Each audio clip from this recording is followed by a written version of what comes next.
মানুষ কোথেকে তারা পিআরটিসি জোগাড় করে দেবে? তাদের যা যা কাগজ আছে এগুলো দিয়ে জমা দিয়েছে, আগে যেভাবে দিয়ে এসছে। কেউ বর্তমানে যারা ভাতা পাচ্ছে সে অনুসারে তো ফর্ম ছাপানো হয়েছিল, ফর্ম বিলি করা হয়েছিল, ফর্ম জমা নেওয়া হয়েছিল ওই সমস্ত কাগজপত্র দিয়ে। এখন নতুন ভাবে পিআরটিসি এর সাথে যোগ করে দেওয়া হয়েছে, অর্থাৎ পরিষ্কার এই 30,000 যে ভাতা প্রকল্পের যে গল্প, এটা হচ্ছে lakh lakh form fill up করা হয়েছে নির্বাচনী বৈতরণী পার হওয়ার একমাত্র লক্ষ্য নেই। বহু প্রতিশ্রুতি এ যাবৎকাল আমরা দেখেছি। আমি কি আজকে রাজ্যের মানুষের হয়ে ত্রিপুরা প্রদেশ কংগ্রেস থেকে জিজ্ঞেস করতে পারি না, বিজেপি দল এবং এই সরকারের কাছে যে প্রাক্তন মুখ্যমন্ত্রী রাজ্যে এইমস স্থাপন করার কথা বলেছিল,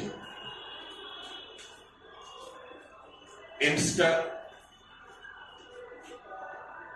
স্থাপনের ক্ষেত্রে কতটুকু তার অগ্রগতি সম্পর্কে আমরা জানতে পারি না। 2-3 বার এপোলো মালিককে ডেকে আনা হয়েছিল, আমরা কি জিজ্ঞেস করতে পারি না এপোলো স্থাপনে তার অগ্রগতি কতটুকু?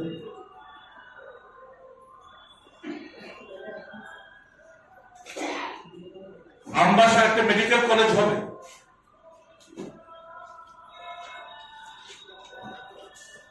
তার অগ্রগতি কতটুকু? এই সমস্ত কিছু ভুলে গিয়ে এখন বর্তমান বলছে ডেন্টাল কলেজ। তো ডেন্টাল কলেজের জন্য যে জায়গাটা দেখানো হয়েছে সেই জায়গা নিয়ে কোর্টে মামলা চলছে। তো স্বাভাবিকভাবে ডেন্টাল কাউন্সিল অফ ইন্ডিয়া